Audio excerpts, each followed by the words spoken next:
എറണാകുളം മഹാരാജാസ് കോളേജിന്റെ ഉടമസ്ഥതയിലുള്ള കെട്ടിടത്തിൽ പ്രവർത്തിക്കുന്ന കടകൾ വാടക ഇനത്തിൽ ലക്ഷങ്ങൾ കുടിശ്ശിക വരുത്തിയതായി വിവരാവകാശ രേഖ. കട ഉടമകളും അധികാരികളും തമ്മിലുള്ള ഒത്തുകളിയുടെ ഭാഗമാണ് ഇതെന്നാണ് ആക്ഷേപം.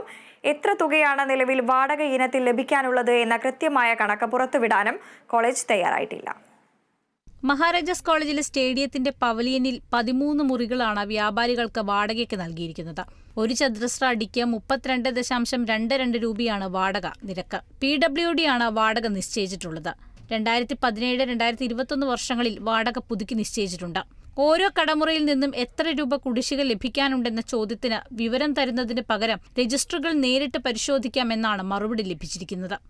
2022 നമ്മൾ വാടക കുടിശ്ശികയുമായി സംബന്ധിച്ച് കണക്കുകൾ എടുത്തപ്പോൾ 1,38,00,000 രൂപയോളം വാടക കുടിശ്ശികത്തിനുണ്ടായെന്ന് പറഞ്ഞു. അപ്പോൾ വീണ്ടും നമ്മൾ 2 വർഷത്തിന് ശേഷം ഇപ്പോൾ വാടക കുടിശ്ശിക തിരിച്ചടയ്ക്കുകയോ എന്തോ അതുമായി ബന്ധപ്പെട്ട് ചോദിച്ചപ്പോൾ വാടക കുടിശ്ശിക ഉണ്ടെന്ന് കോളേജ് അധികാരികൾ സമ്മതിക്കുന്നുണ്ട്. പക്ഷേ അത് എത്ര രൂപയാണെന്ന് അവർ വിവരം നൽകാത്തൊരവസ്ഥയിലേക്കാണ് അവർ മറുപടി വന്നിരിക്കുന്നത്. കുടിശ്ശിക തരേണ്ട കടക്കാരോട് സപ്പോർട്ട് ചെയ്യുന്ന അവരുമായിട്ട് ഒത്തുകളിക്കുന്ന ഒരു സമീപനമാണ് നമുക്ക് ഈ മറുപടി മനസ്സിലാക്കുന്നത്. മഹാരാജാസ് കോളേജിലെ കുട്ടികൾ യുവജനോത്സവത്തിൽ പങ്കെടുക്കാനായിട്ട് തെരുവുകളിൽ പാട്ടപ്പിരിവെടുത്തും ഓരോരുത്തർ കടം വാങ്ങിച്ച് ലക്ഷങ്ങൾ ചിലവഴിച്ചിട്ടാണ് അവർ പരിപാടിയിൽ പങ്കെടുക്കുന്നത്.